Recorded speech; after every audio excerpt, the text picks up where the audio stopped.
huwag tayong umalis dito hanggang umaga. Umabot man tayo hanggang umaga bukas, huwag tayong umalis dito, tapusin natin dito. Okay, Mr. President, we are prioritizing the questions directed to you. Sige. Senator Ontiveros. Salamat kayo, Mr. Chair.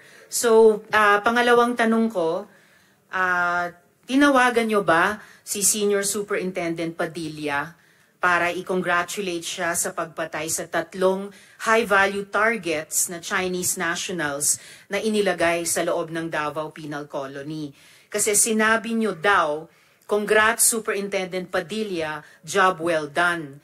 Pero grabe ang ginawang dinuguan. Do you confirm this, Mr. Chair? You call Padilla now because he is lying. I do not know him and I do not have to congratulate this